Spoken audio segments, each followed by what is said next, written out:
Welcome back to the Valley to Peak Nutrition Podcast. This is another bonus episode, and this week it's with the host of a podcast called Fish Untamed, hosted by a gal named Katie Bergert.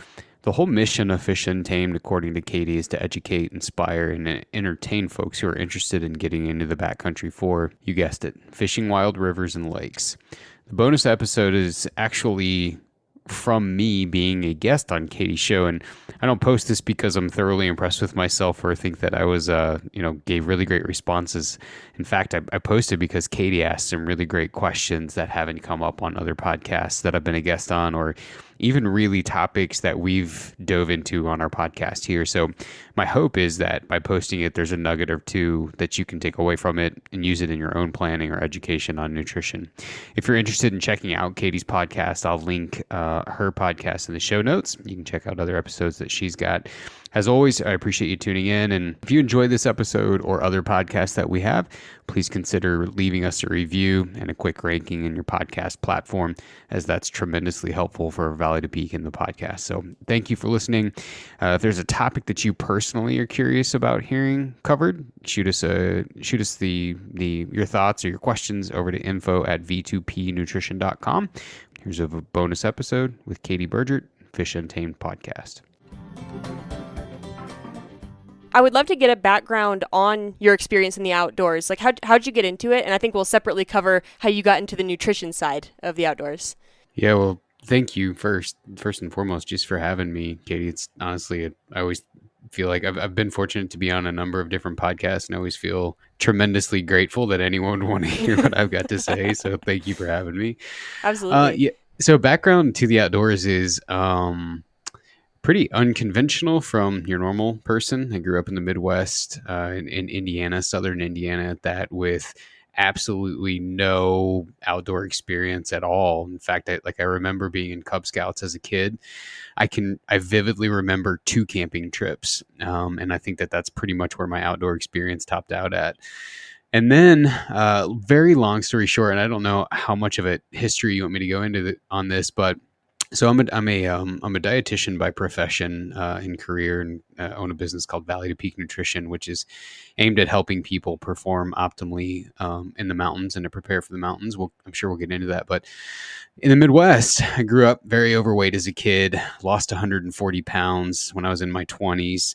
And that led to me wanting to pursue a career to help other people do the same. So I was in my late 20s, no college experience, really not sure what I was going to do with my life. And knowing that I wanted to do nutrition, I went to my local university, met with a academic advisor and said, what are my options in terms of this field that I'm interested in? She said, well, you could pursue a general wellness degree, or you could pursue being a dietitian. So she went on to sort of highlight what the differences were between each of them, and that, up to that point, that my academic career was pretty pathetic. So she tried to steer me heavily away from being a dietitian, which is very, very heavy on the math, science, medical side of things. And I said, I hear you. You're probably right, but I'm going to give it a shot. And so I did. And when you become a dietitian, you have to apply to different internships to get supervised practice, to become credentialed, and to be able to practice on your own. And a computer is basically in charge of your fate. It matches you to a program in the country.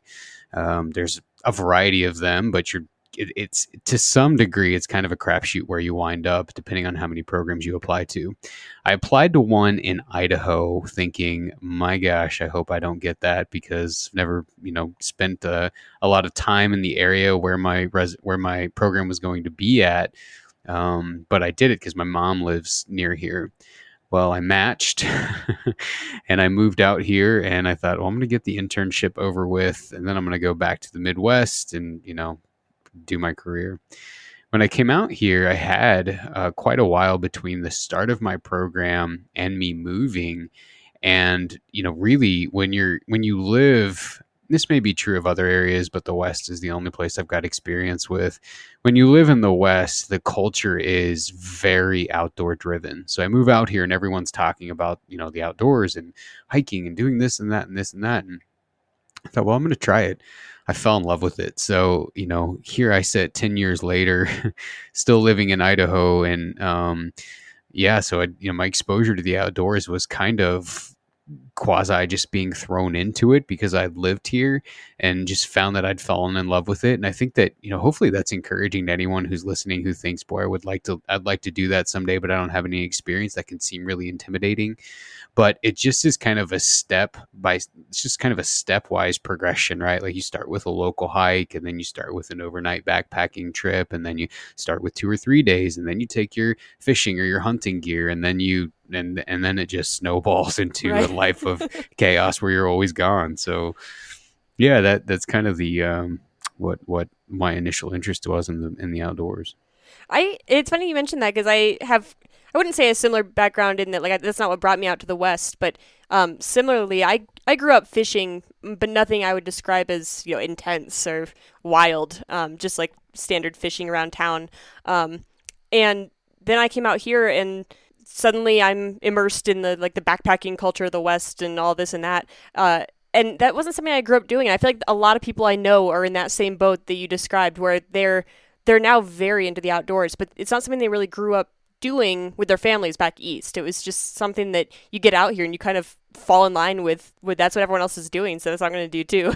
Yeah, yeah. I mean, I was and am very fortunate to have had friends who were just willing to bring me along, show me, because I think that's part of the intimidation factor is there's a giant learning curve if you've not grown up in that, and if you don't have a dad or a mom or a grandma or granddad or anyone really who has shown you that over time growing up, it really cuts down significantly if you've got some friends who are willing to show you that. And so, yeah, I think it's, when they see, oh, wow, this guy or this girl loves this as much as I do, they enjoy taking you. And I think that was a big game changer for me. Definitely. And maybe you mentioned this and I just missed it, but was it your weight loss that got you interested in nutrition, or was it vice versa that you were interested in nutrition and then used that to benefit you in your weight loss?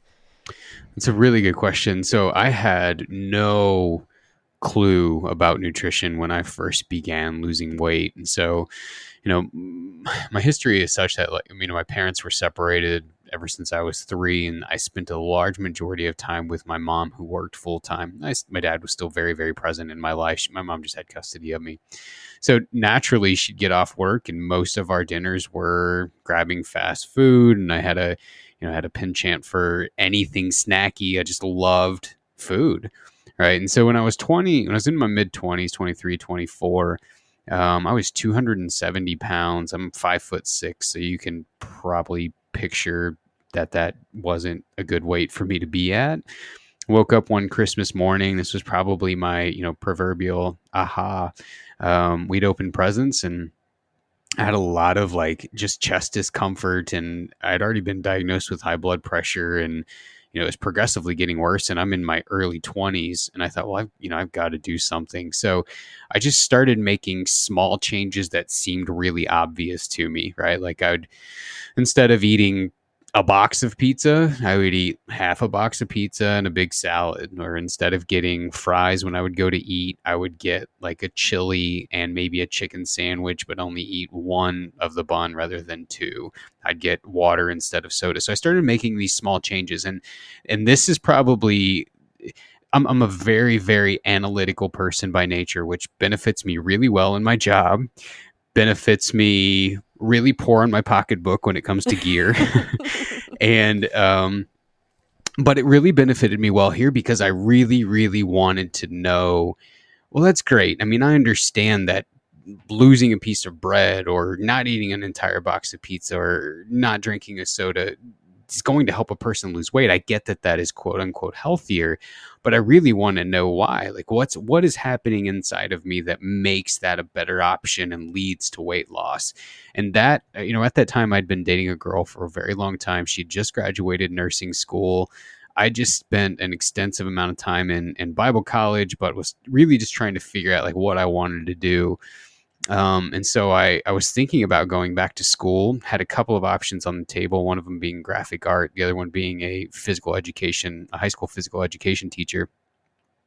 And I went into the guidance counselor's office and said, what exists for nutrition because I'd started to see some weight loss at that point. I'd already lost a large majority of my weight by the time I was going to go back to school. So it was that process of my own journey and really wanting to understand it and help other people that led me back to school, as opposed to vice versa, where I'd went to school, learned about nutrition, and then applied that. Well, that's awesome that you like made that change without even having the more formal education at that point. Because like you said, you're making what you described as like obvious changes, which I know we're going to get into probably a lot more of the science and the actual like analytical stuff, like you called it, today. But at the end of the day, I think a lot of people they kind of have a hunch on like what is good for them and what's not, and they might not be getting down to the nitty gritty numbers, but it's not rocket science to know that real whole foods that were grown from the earth are better for you than something that's been ultra processed and put in a box by people. And I think maybe it's easy to forget that a lot of the changes that you could make in your life to get healthier are well within your control and probably within your knowledge, like as it is, without having to get overwhelmed by the details. Is that kind of an accurate statement? Yeah, I think it is an accurate statement. I mean, so in one hand, I was sort of as at an advantage because this was maybe almost 15 years ago, right? Like before the internet was already a thing, but people kind of used it sporadically. It wasn't really available on the phone. Like you couldn't just be glued to it all the time. So in a lot of ways, I didn't have as much information being pushed at me that people now are getting pushed at them, right? Like so I just I had to rely on obvious choices as opposed to, I mean, there are so many things that are out there now. I would say the number one thing that people who apply to our program say they struggle with is there is so much information. I've got no idea what to go in. Like I'm willing to invest the work, but I also want it to be efficient of my time. So I don't even know what to do. So it's clarity on what the right option even is. But to your point, yes, you know, small changes can lead to a pretty dramatic change if consistently done over time. So I think it depends on, how in the weeds someone wants to get. If someone simply is wanting to make small changes and they're not in a hurry, they're willing to be patient, changing a few small things done consistently over time will get them there. Like one of the phrases that we use all of the time in our program is master the basics and do them with relentless consistency. That is going to get you so much farther than trying to jump on any type of a fad train purchase. I mean, if any program is encouraging you to purchase something, some sort of additional supplementary something or another, that supplementary something or another is doing nothing for you by way of progress. There's something else that would be working just by making simple changes. And when you mentioned your program, maybe this would be a good time to jump into what that is. And I assume you're talking about Valley to Peak when you say that. Yeah. So Valley to Peak is really kind of two arms. The kind of our mantra is we help people prepare for and perform optimally. So prepare for and perform optimally for the backcountry. Preparation is kind of the average person tends to spend between 4 and 6 months in the program. And in that, we're tailoring a process for them, right? Like, so we begin by looking at, well, what are you already doing? And when I can sit down with someone, everything's one-on-one, like they work directly with me. It's no one's on any sort of a cookie cutter, here you go, here's some papers, good luck to you type of a thing. We sit down with each other and I want to know what you're already doing and what basic changes can we make based on that. And so I'll tell people the less that this looks like a complete overhaul from what you're already doing, the more on track we are to the right thing. Because if I give you something that is a complete life altering nutrition plan that has you eating your special foods at night while your kids and wife eat macaroni and cheese and fish sticks, you're probably not going to be able to do this long term. And consistency over time is what's going to lead to results no matter what you follow. Right. And so the more that we can build something that fits you as opposed to trying to shove you into a program, the more on track we're going to be. I like to think of it as boots, right? Like anyone, including your listeners, who's been in the mountains, you could say, okay, well, here's my boots. They're size 13. They're really old. There's not even a sole on this one. You should be fine. It's a boot, right? It'll get you up the mountain. Anyone who has spent any time in the mountains knows, no, not only is a boot not a boot, but there are specificities within each boot that you really got to find something that fits you to be comfortable, that doesn't cause hot spots, that doesn't blister, etc. So nutrition's a lot of the same way. You can shove anyone inside of a program, but it's not going to fit well. The best way to do it is to take a person, figure out what their needs are, tailor that program for them. Second arm of a Valley to Peak would be to perform optimally. And so people may be in great shape, but I'll work a lot of the times with folks who draw a special tag for hunting, right? Like a really challenging hunt, let's say like a 10-day hunt in the backcountry for Dall sheep in Alaska, where nutrition's heavily, where your ability to be able to stay back there for 10 days and do well for those 10 days is heavily dependent upon what your nutrition needs are. And so second arm of that is, we'll sit down and we'll talk about, well, what does that look like? How can we game plan for that whenever you're back there? That's a very small fraction of folks in the program. I would say 99.9% is those folks walking out over a process between, again, 4 to 6 months where we're looking at your nutrition, we're checking in with one another. We've got a course that you'd get access to. And so the whole idea is not just me giving you some numbers, but it's explaining to you, okay, this is how nutrition works. This is what the process looks like. It's to create autonomy for the person, and as opposed to being like a human meal replacement bar where they're coming back for meal plans all the time, all the while still not having any idea why it works. I have a couple questions based on what you said there, and maybe you can tell me if this is the right order to go in. Because I was wondering anyway, and then you brought up the need for like a personalized plan. It's not, you don't just have a cookie cutter thing. That said, I'm sure there are guidelines that are generally good for the population. Kind of going back to, water's almost always a better choice than soda for basically anybody, if they're trying to be healthier. If someone's going into the backcountry, do you have any first, like just general guidelines for things that someone would want to keep in mind for performing their best? And then maybe afterward, I'd like to follow up with kind of how to tailor that to yourself. But I want to check first, are there any kind of general rules that might help people out if they're completely lost as to what they should be feeding themselves when they're going on, let's say, a hike that's going to require more than just a lunch that day, but they want to actually stay out there for a little bit and do well in the backcountry? Yeah, I mean, so I think there's a couple ways you could take it. One, stopping by a local gas station in any mountain town before you go to hit a river or a high mountain lake or whatever it is, you're probably going to be okay. The nutrition piece and really detailing it down to your personal needs is when you're planning to spend, a few days on end back there covering a decent amount of miles or covering a decent amount of vertical elevation change. That's whenever truly knowing your needs are going to be the most important. Rather than telling you what the best thing a person could do would be, I think it's beginning with maybe one of the biggest misnomers with backcountry nutrition, and that is, if I have sufficient calories, then I should do well, right? Everyone wants to base their nutrition in the backcountry on total number of calories and or calories per ounce to keep their pack as light as possible. And I totally get where you would want to keep the pack as light as possible. The only problem is calories only matter if they're coming from the right sources.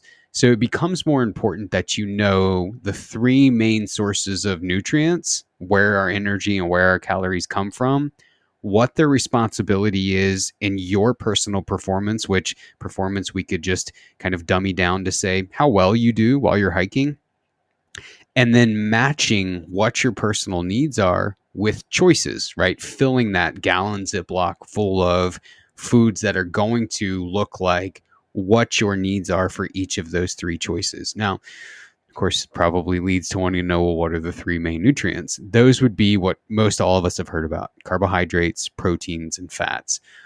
Each of those have a responsibility in the role of nutrition. Carbohydrates' responsibility is energy. Fats' main responsibility is the transport of hormones and fat-soluble vitamins. Protein's main responsibility is recovery and repair. each person is going to need a varying amount of each of those nutrients to really feel as good as they could whenever they're hiking in the mountains. Now, it's very challenging to cast that net really wide and say, okay, everyone should eat X number of carbs, X numbers of protein, X numbers of fats, etc. You have to that's usually based on the amount of effort a person's planning to do, the amount of intensity a person's planning to do, a person's height, body weight, age, gender, etc. All depend on what those variables are going to be. But I think summarizing it simply by saying calories are not just calories. The calories are only going to matter if they're coming from the right places. And then how would a person narrow down what their proper ratio is? If they're like, okay, I get that these three are all important. I'd like to maximize the effectiveness of what I'm eating for myself. How does Mm-hmm. someone go about, besides just looking at, I'm sure there's calculators online that you fill out with your Mm-hmm. stats, but I'm sure that there's also a lot more going on under the surface that can't be done by an online calculator. So how would someone figure out their best ratio? That's a good question. The best way to figure out the ratios, and this is again casting the net very broad, for the most part, we like to say getting about 50% of your total calorie needs from carbohydrates is going to put you at a decent starting spot. That would leave another 50% of your calories. If you divide those equally among the fats and the proteins, 25%, 25%, that's a rough place to start. Here's the other beautiful thing about nutrition is what's optimal only matters if it's practical. So those are starting points. If you get to playing with it and you feel like, boy, I sure feel better at 40% fats, 30% carbs, 20%, whatever, right, to get to 100%. That's okay too. You can tailor it to you. And that's the beauty of it is, yes, we've got some general rules of thumb. Yes, we've got studies that suggest people do better. Like whenever you study high performing athletes, there's studies that say certain ratios of these three tend to improve time in terms of, yes, the performance gets better whenever the athlete focuses most of their intake on this nutrient or that nutrient. But if that doesn't work for you, then you should ignore what's optimal and do what's practical and what you've observed works the best for you. So it sounds like it's a decent bit of trial and error. Go out, eat things, see how they sit with you, see, are they, I guess there's a practical side of, are they light enough too? You can't just go and look for the foods that fit that ratio the best if it's not something practical to take on a backpacking trip. And then just, I assume, try it out over the course of multiple trips and see which ones work well and which ones don't. Yes, I think so. But you have to remember too that everyone's always going to be weighing what's more important to them, right? So if you, like for me, for example, I would rather carry more weight in food and know that I've got everything that I need to take on whatever challenge is coming at me, as opposed to skimping on that, potentially hitting a wall and carrying a lighter pack, right? And then some other people are going to say, well, I'd rather have a lighter pack and risk hitting the wall, the wall of energy, whenever you're doing a tough climb or whatever. So there is some practicality, but there's also preference, right? Prime example of this is there's a group of about 23 of us that just got back from Alaska, taking on a very challenging hike. Were you on the death And hike? I was. Okay. I was. So, we all went into this anticipating some pretty ambitious goals in terms of total mileage, total vertical elevation change. Bar none, the heaviest thing in our pack was food, right? I mean, most of us were sitting at over 3 pounds per day because what we were trying to take on required that much. Could you have skimped? You could have, but the risk of hitting the wall would have been greater. So all of us decided, look, we value the ability to be able to complete this hike and carry a little bit of extra weight in the beginning, because obviously that weight goes down with time, as opposed to not having what we need and potentially risk hitting the wall when we needed it the most. No, I think Does that make sense? yeah, definitely. And I think a lot of people probably know what you're referring to when you say hit the wall, like just from personal experience. But can you tell me scientifically what's going on when you hit the wall? Yeah, so essentially you have nutrient stores that sit within your liver and within your muscle. Those are limited, right? And so when you exhaust those stores and um you aren't being, the word that comes to mind is prophylactic, but that's a very sterile term. You're not being you're not intentionally trying to prevent that because, let me back up. When you drain those stores after you've consumed something and you're not intentionally trying to replace them by eating with some regularity, those stores will empty. So what ends up happening is you literally do not have any fuel left to keep going. So you hit the quote unquote wall. You literally feel like you've got no energy. You bonk. There's a lot of terms associated with this, particularly once a person gets deep into a long distance race or they're trying to go up a big vertical ascent and they just don't have it in them anymore. Now, folks listening and even the community at large will say things like, oh, well, this is why you should consume more fat as fuel, because fat has inexhaustible amounts of energy stores. Obviously, we store more energy as stored fat as opposed to anything else.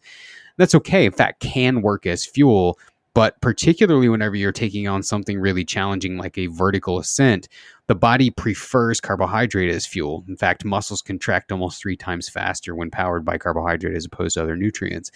So it becomes, again, a delicate balance of what's optimal versus what's practical. We know that whenever exertion exceeds about as 85%, which, whenever you think about, oh, this is all that I can do, I'm working as hard as I possibly could. When you're 75, 85% of the way towards that, the body's almost 100% reliant on carbohydrate.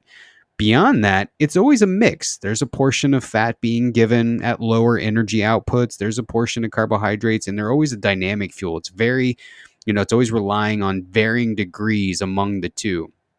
But as that exertion gets higher and as that trip extends longer, it relies more on carbohydrate. So that the need to replace those stores often is a key to avoiding hitting that wall. And I assume the goal is to not hit that wall by continuing to feel yourself along the way. But I've also experienced where I hit the wall and I feel like I've got nothing else to give and I'm hangry, and then I eat something as small as like a granola bar and I feel like I have this like second burst of energy. What is that real, or is that in my head that it doesn't take a lot to kind of keep that going and get yourself back out of that hole? No, it's not. It's not in your head at all, right? So the other value of consuming carbohydrate is when you do that, there's two parts, right? Like, so there's carbohydrate stored in your muscle and there's carbohydrate stored in your liver. When the carbohydrate's stored in your muscle, that carbohydrate is responsible for firing that muscle, right? So if you think about your legs, for example, once that's consumed, there's no energy left there. But if you continue to consume carbohydrate, those stores fill back up. You're able to still have energy to keep hiking. The other thing that's really important is, as you break down carbohydrate, it delivers fuel to your brain. So if you feel like you come out of that fog after consuming some carbohydrate, it's because now the brain is finally getting some fuel to it.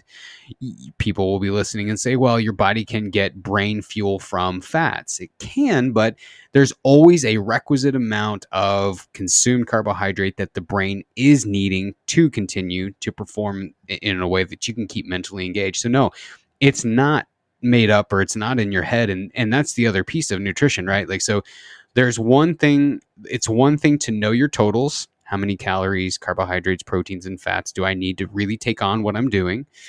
The other thing is frequency, making sure that you're eating enough, often enough throughout the course of the day to where you're never hitting the wall, to where you're making sure those tanks are always getting filled back up. Because that's the other deal. Like, we're all guilty of this. We're in the backcountry. There's some sort of place we're trying to get to, right? Whether it's a glassing knob if you're hunting, or whether it's a high mountain lake if you're trying to fish, whether it's a saddle before dark, whatever. There's always somewhere you're trying to get. So none of us ever want to stop to eat.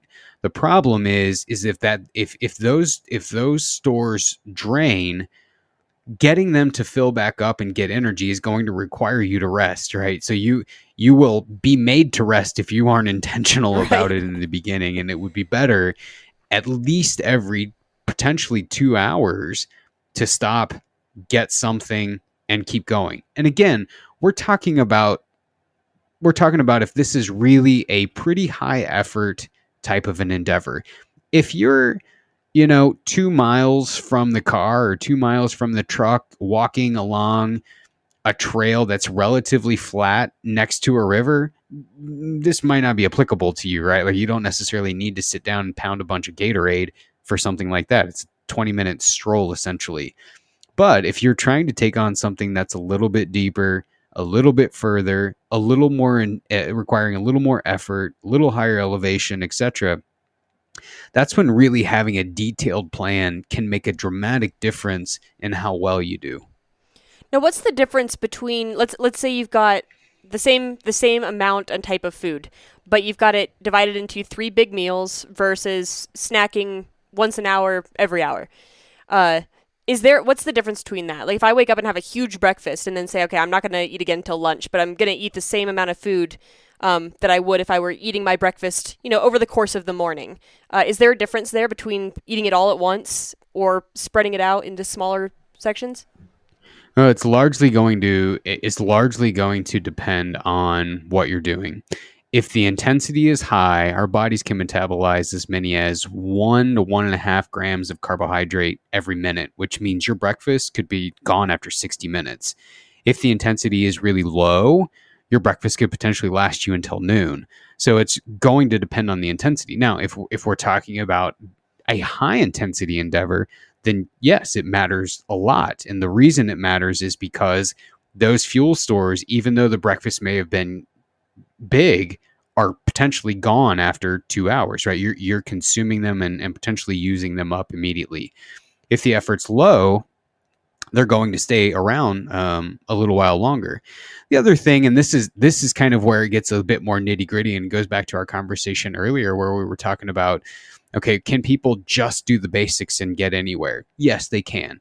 But for the analytical people like me, the little things may make a difference. And one of those would be, we know that distribution, small amounts of meal distribution, small amounts of nutrition trickled over the course of the day, as opposed to big amounts with nothing, big amounts with nothing, big amounts with nothing.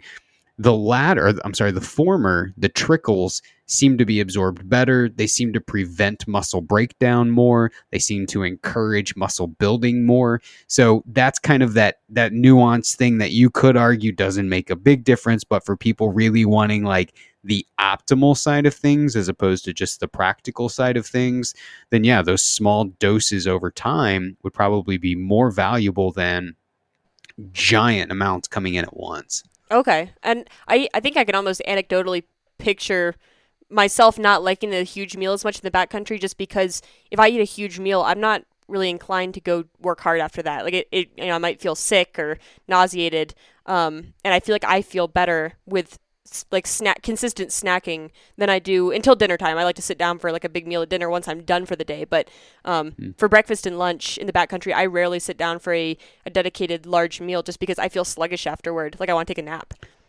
Yeah, and I think it's a great point to piggyback on.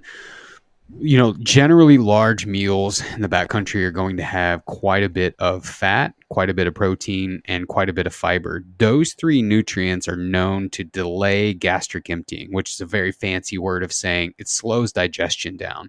Now, that's great when you work in an office. It means you're going to be fuller longer, you're going to be less snacky, you're going to be around your calorie need as opposed to going over and risk gaining weight.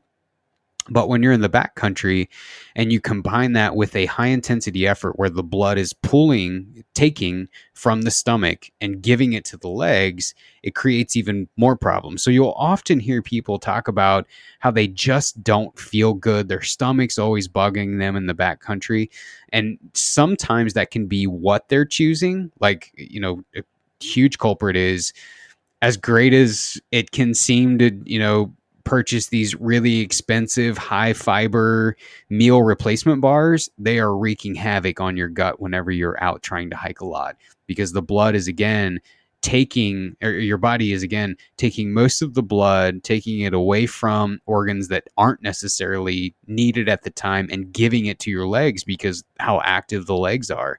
Plus you've got your pack on, which tends to have a hip belt. That hip belt tends to be snug, so you're um, cutting off more there. So it tends to create a recipe for really not feeling well when you're eating lots of fat, lots of fiber, you're working really hard, it's hot, there's less oxygen. All of these things can really wreak havoc on digestion, which is why, yeah, you could argue the option for smaller meals trickled over time, lower in fat, lower in fiber, lower in protein, would sit better with someone than the alternative option. Now, going back to protein, because we haven't really talked as much about protein as we have about carbs and fats, where does protein fall into this? I mean, I know protein is just important in general in your diet, but specifically in the backcountry with what you're doing, like, during the day, you want the energy to, let's say, get up the mountain, get to the lake, but I assume at the end of the day, like, you're going to switch to repair mode. Like, your body, now that you're not asking anything of it and you're sitting down to relax, is that when you're going to go into a repair mode? And is that when the protein comes in? Or I guess just tell me how the protein fits into all this in terms of being, at your best when you're exerting yourself out there. Yeah, you're a wise woman. So protein, folks will often say like protein is what they'll focus on in the backcountry. They'll see it as an energy source, and it's not. It's designed with one purpose, and that's for recovery and repair. So most people, most men especially, are guilty of trying to take as much protein as they can in the backcountry to get the amount of protein that they get back home under the assumption, well, the exertion's high, so the recovery is going to be high. The exertion might be high, but really all you're trying to do is recover for the day. You're not trying to grow the muscle like you are if you're training for something back home. So the amount needed is usually far less than what's needed whenever you're at home. So what I'll typically do, and this is going to loop in your question about trickling nutrition over time, what I'll typically suggest is that someone gets some protein at breakfast, some protein at lunch, and some protein at dinner. And the idea is that it takes about the amount of time between each of those meals to fully digest the protein and absorb it. Meaning you don't necessarily need large amounts in between those meals. If you're getting a good dose at each of those, you're getting plenty of protein that goes into the protein pool, POOL, that allows the body to take from that pool, that POOL, and apply it to the muscles in recovery. So yes, making sure that your dinner, your evening meal, has a good dose of protein in it is a wise option. The other thing that's important to remember is at that evening meal, you also want to make sure that there's good amount of carbohydrate. We call carbohydrate the protein sparing nutrient. If there's adequate carbohydrate, it gives the body the permission to take all of that protein and allow the muscle to recover and repair. If there's inadequate carbohydrate, the body can take that consumed protein, create energy out of it, thereby not allowing it to go to the muscle for recovery and repair. So it's important to remember that none of these things are singular, right? Like they all work in tandem together, which is why you can't say, okay, well, I'm only going to focus on this or I'm only going to focus on this. The body just simply doesn't work that way. It works in tandem, and all of the pieces working together are what really make a good nutrition plan. Okay. You've mentioned a couple things like this is generally good for a dinner. Let's say this is generally good for a breakfast. And keeping in mind that, everyone's different, everyone's going to have their own personal needs. Do you have any kind of overall recommendations for like what would be a good example of a breakfast, a lunch, and a dinner, and maybe some snacking options that generally do well for people in the backcountry that'll give them the energy they need during the day while not making their muscles just break down overnight? Yeah, I mean, so first I will say, like, I can give some general recommendations. In fact, I'll just kind of tell you what I did for the death hike. But what's most important to remember is you have to take stuff that you like. Right. If your nutrition profile on an Excel sheet can look great, but if you get back there and you don't want to eat it, it is not going to do anything for you. That's an important thing to remember. For breakfast, I tend to, just for the sake of simplicity, like something like oatmeal with some dried fruit and some protein powder in it. Because again, like protein is hard to get. So even though you don't need a ton of it, you need some of it. One of the easiest ways to get it in is just to throw some powder in a bowl of oatmeal. All right. So I'll typically do like an oatmeal in the morning with some protein, and then I buy these little individual packets of honey. So you've got good doses of carbohydrate, you've got good doses of protein, you've got a little bit of fat in there, but not so much that it's going to delay the digestion and cause you to have some problems. Lunch can vary as well for the death hike. Like I get burnt out on tortillas. That's like a backcountry staple for a lot of people. So I bought a bunch of bagels. These were, I think, like cinnamon raisin bagels for anyone curious. And I took them. So this will give you an insight to my life. I knew they needed to be flat so I could save some space in my pack, right? And I told my wife, I'm going to buy them, I'm going to put them in a Ziploc, and I'm going to run them over with the truck.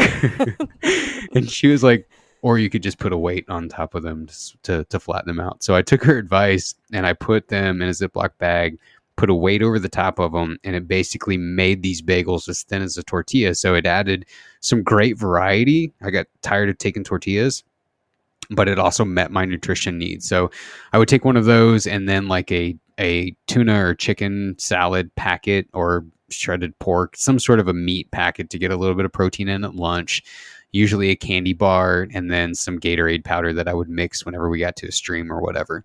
For dinner, we dehydrate all of our own meals. So like one night I had dehydrated spaghetti with meat. One night I had dehydrated elk chili, and one night I forget what I had for the other night.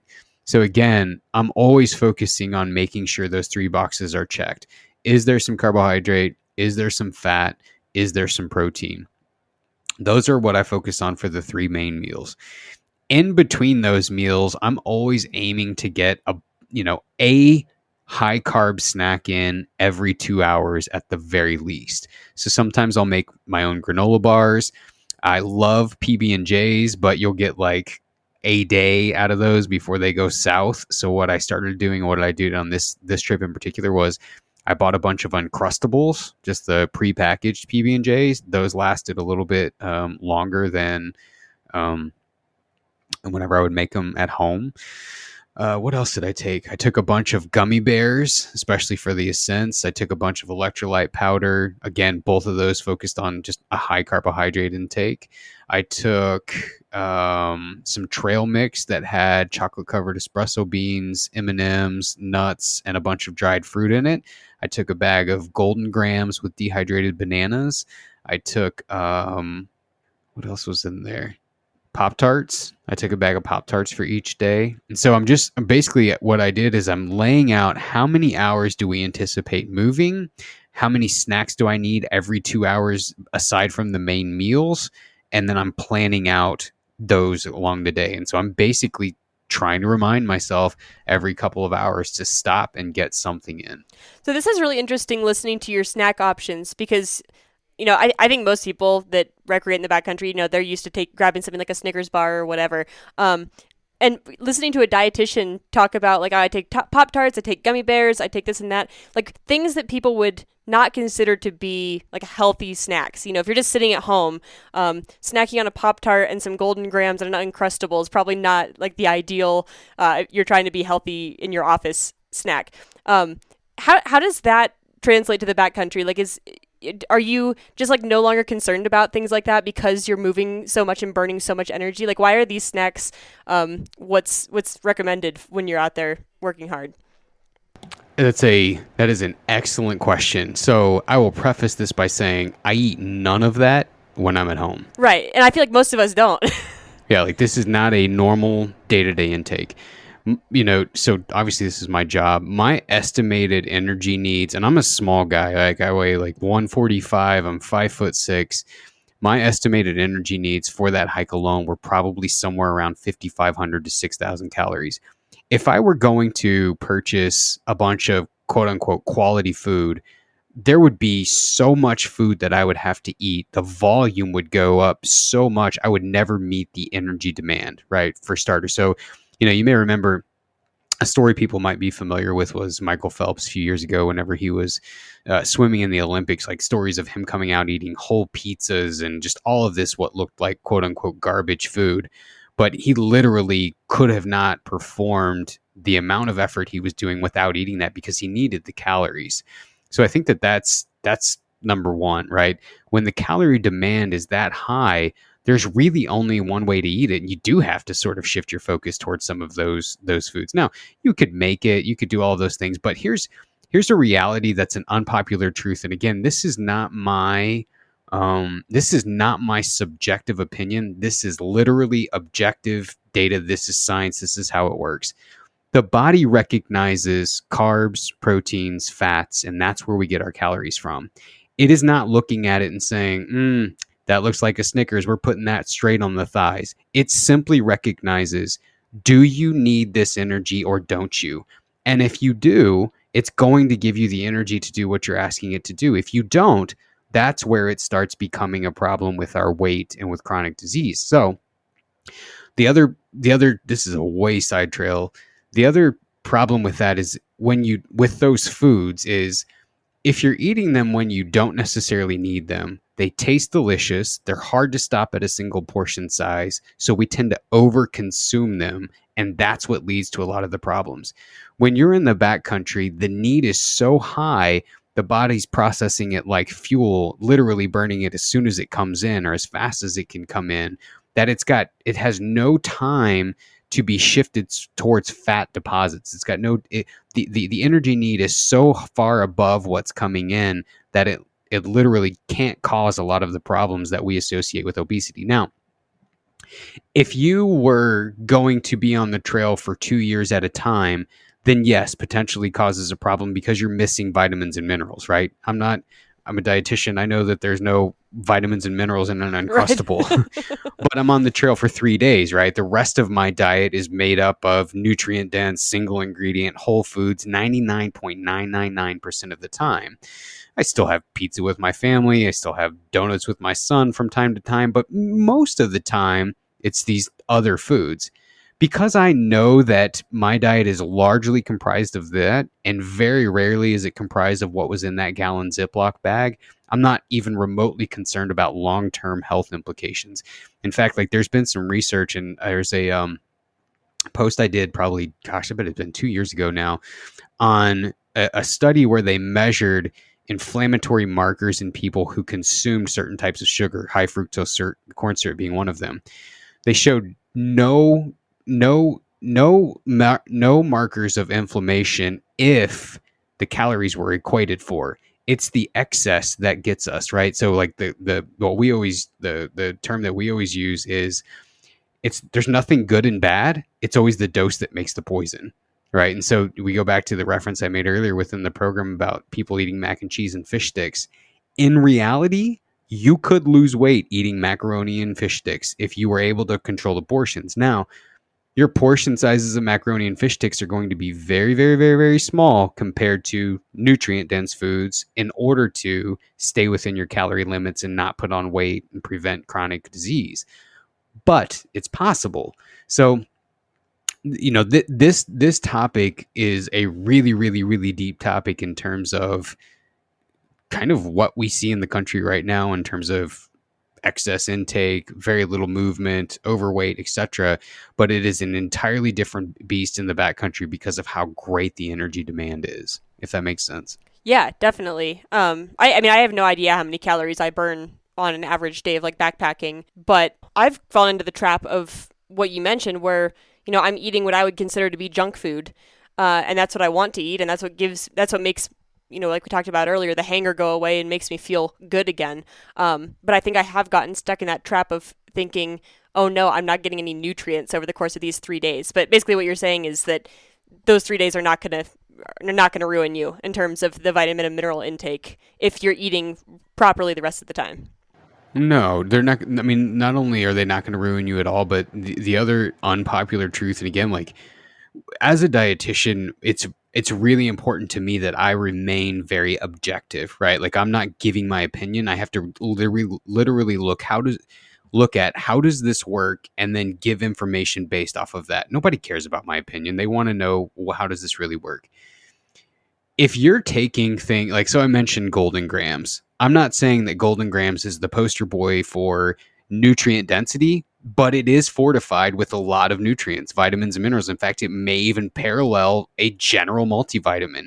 So, unpopular truth would be, are you saying that you're getting some vitamins and minerals from fortified foods like cereals with golden grams? Yes, you are. In fact, iron from something like Cheerios, you can get a large percentage of your daily need from iron just by eating a cup of Cheerios. So if you throw that in there, you could absolutely make the argument that even though it's not the form that it may have thought you may have thought it would come in, it is coming, right? So you are getting those nutrients, and I think that at the end of the day is what matters and what shocks people. And honestly, I think it's comforting for people to know, man, this is so much easier than what all of these forums and blogs and blah blah blah blah blah have made it seem, because it really is. It really is a lot easier than what we've kind of been told matters. And it goes back to the comment earlier where people would call and they'll say like, look, I'm willing to do the work, but I'm literally so confused that I don't know what to do.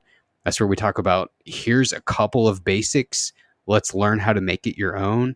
And if you can do those with relentless consistency, if you can just master these couple of things and do them week over week, you will absolutely see what it is that you're wanting to see in terms of progress. Now, do you take any sort of supplements with you besides the protein powder that you put in the oatmeal? I think you said, like an electrolyte powder or something, but do you take like vitamins or any other supplements with you in the backcountry? I don't take anything. I take the protein powder, which is just because it's a simple way to get some protein in. I take an electrolyte powder, which is store-bought powdered Gatorade, right? It's nothing even remotely close to fancy. It's the same stuff that your kids probably mix in at T-ball. And that's it. If I were going to be out for 14 or more days, I might buy a general multivitamin. And when I buy those, I buy the Walmart brand generic men's multivitamin, right? Because the reality is that most of the time, you do not need to pay the extra cost. Now, there's going to be someone who's like, cares about sustainability. They care about the ethos of a certain company. Those things are different, right? Like those are intrinsic moral attachments that you're trying to support a certain thing. That's totally different. I get that. But if you're talking about in terms of efficacy, you probably don't need to be spending as much money as most people do on the really high end stuff. And is that just because the basics in there are all the same? Yes. Now the you could look at this both ways, because there is no regulation on vitamins and supplements in the US. So you could look at it in one of two ways. One, well, the more expensive supplement, that must mean that it's in there. However, and this is the second view, it's not regulated. So how do you know it's in there? Right. So in fact, there is a third party seal called the of course it would blank me. It's going blank on me now. I think it's the USP. Here, let me type it in really quick. Yeah, so it's called the USP seal. It's a third party company that can go in and assess, is what this company says is in here actually in here. And one of the most prominent ones that you'll find that seal on is Nature Made, which is one of the most inexpensive vitamin companies that you can find probably at your local Walmart. And you find that seal which says what's in here is actually in here. Good to know. I think I've seen that brand all over the place, and like you said, it's like really hard when you're looking at the shelf to know if what you're looking at is legit or not. And that's a whole other subject to supplementation versus just eating right. But I guess the last thing I wanted to ask you about, I know you mentioned it, and I want to get to your book, is dehydrating food. Because as you also mentioned, if you don't like it, you're not going to eat it. And I feel like there's no better way to guarantee that you're going to like something than to dehydrate things that you already know you like, and just take those meals that you're already used to out with you in the backcountry. Do you just have any like general tips for getting into dehydrating your own meals if that's the route you want to take? Yeah, it's a very bad tip, but I'm going to give it to you. Dehydrating for most people, including myself, when I first started to get a little bit interested in it, is very intimidating. the best tip that I could give you is just to buy a dehydrator and start, because you're going to find that it's very hard to mess it up, and that many questions that you've got about it, like, is it done? How should I store this? How all of the questions you potentially have, you're going to answer by jumping into it.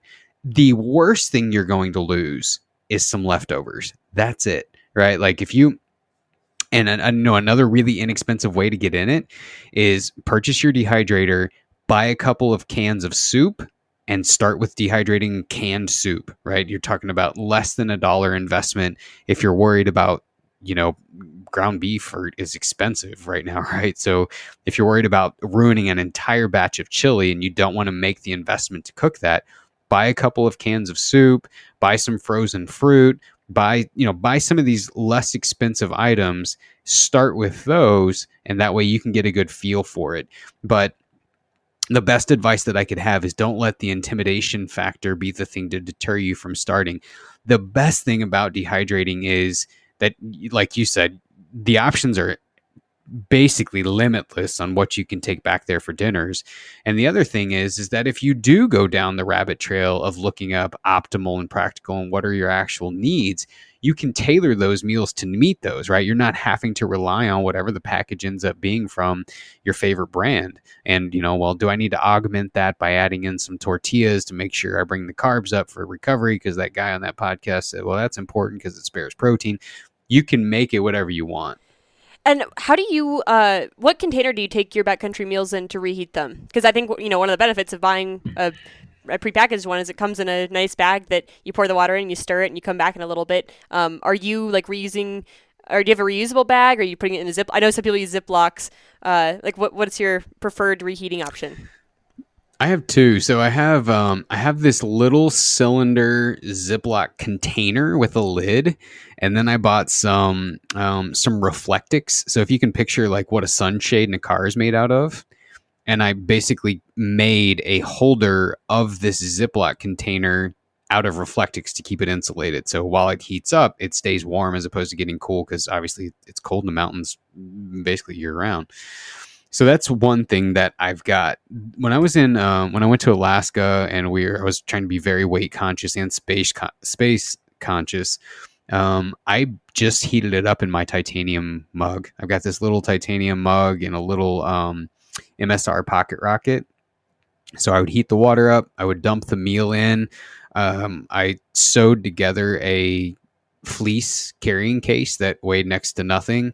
I would put the titanium mug in the fleece carrying case to keep it warm.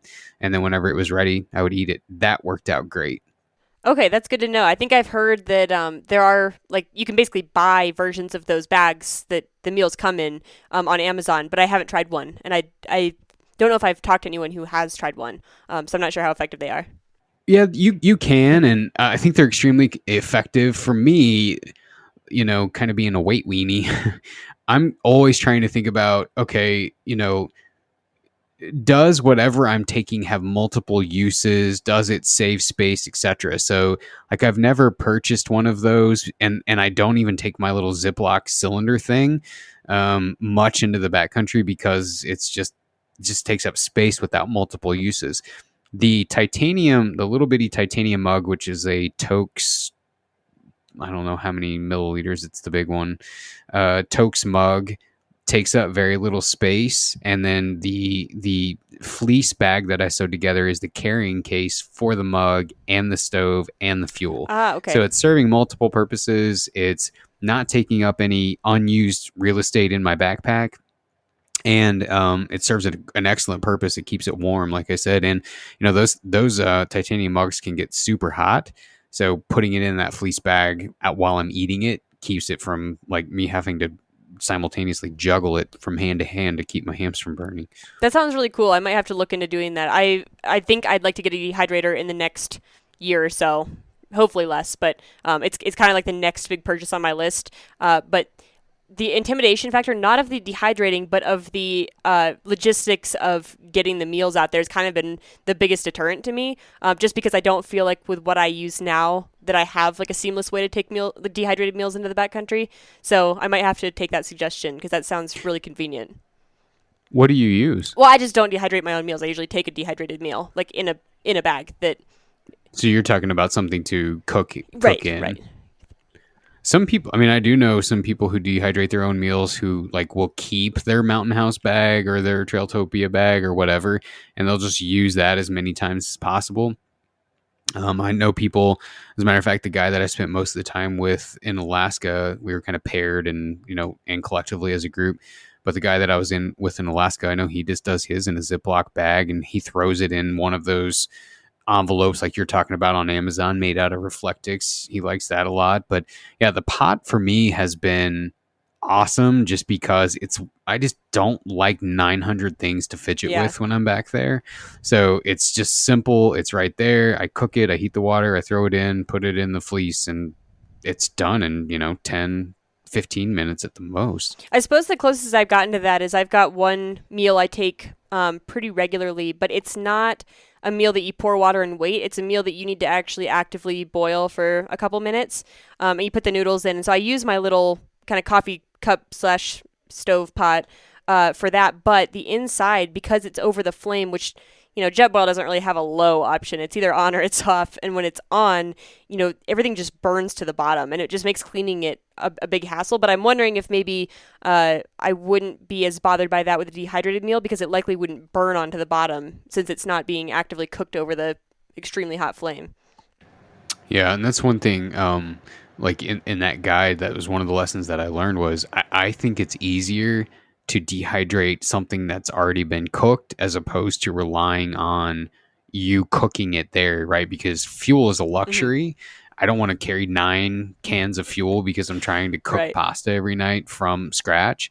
So it just rehydrates so much faster whenever it's already been hydrated once and then you're just adding water to it. So essentially what you're doing is you're turning your stove on for, the 3 minutes that it takes to heat up 2 liters of water or 2 cups of water. You dump your food in, you put your lid on, and you wait, and it just is so much easier. Like you were talking about, you get done at the end of the day. You don't want to sit there and babysit Right. that and scrape stuff off the bottom. And so, just to be able to turn it on, heat the water, throw it in, turn it off, sit and wait. You can go put your tent up or filter water for the next day or whatever. Um, it's just a it's just awesome. It's a luxury. And that little fleece thing that I sewed, which was basically an old sleeve off of an old fleece sweatshirt that I sewed the ends off of and then created a drawstring cord attachment at the top, sewed that in. Um, it worked awesome. I mean, I heated the water, heated it up, stuck it in the sleeve. I bet I did 20 to 30 minutes of camp chores between putting the tent up, getting water, etc. Came back, it was still too hot to eat. So could be an option. And this might be the time to bring up your book because I saw you mentioned that that you have a book about dehydrating. Tell me more. Yeah, so basically I didn't know anything when I started. I had tons of questions and I basically documented my answers to my questions and put them in a book. So it ended up being, a 97-page guide that really does a couple of things. So one, it goes to answer all of those questions. How do you package this? How do you rehydrate it once you're in the field? How do you go about dehydrating stuff? What can you dehydrate? What can't you dehydrate? What type of machine should I buy? What are the differences between the machines? Really trying to answer every question that I had in the beginning. In addition to that, there is a section in there on planning your nutrition, right? Like, so it goes through, okay, well, how many calories do I need? How many carbs? How many protein? How much of this stuff do I need so that when I go to break these meals down, I've got a good idea that I'm close to getting what I need. And then finally, there's a few recipes in there, and even some topics in terms of going stoveless, right? Which is a big topic for through hikers, where they don't want to carry a stove, they don't want to carry any fuel, and so it talks about what are some ways that you can cold soak different recipes and have a meal without having to deal with heating up water. So there's a lot of different things covered in there, and it really wasn't designed to be like you know a guide in terms of an instruction manual for dehydrators so much as just being like a layman's, hey, I'd like to get into this. Here's the most frequently asked questions, and here's your answers to those questions.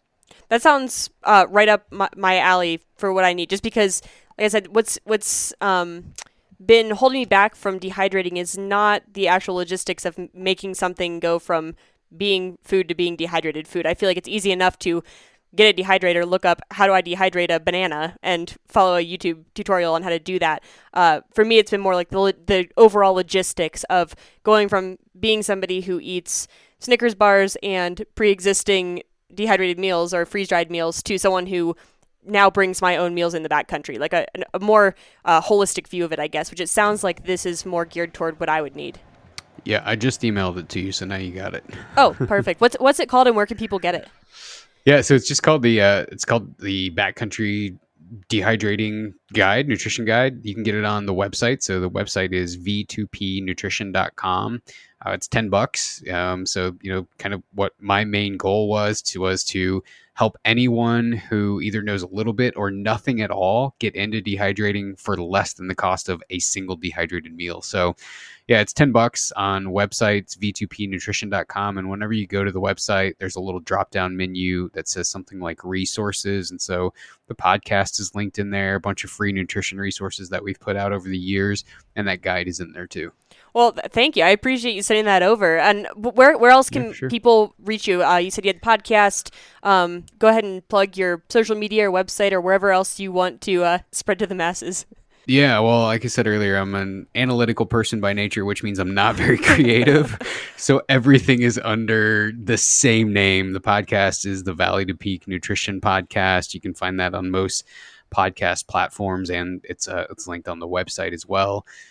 Instagram and social media is all V2P Nutrition. So the 2 is the number 2. And again, this just stands for Valley to Peak Nutrition. Email, if you got questions, is info@v2pnutrition.com. And yeah, pretty much anything that you can want to know about is under Valley to Peak Nutrition in some way, shape, or form. It sounds like a Google search will get you everything you need. Should, yeah.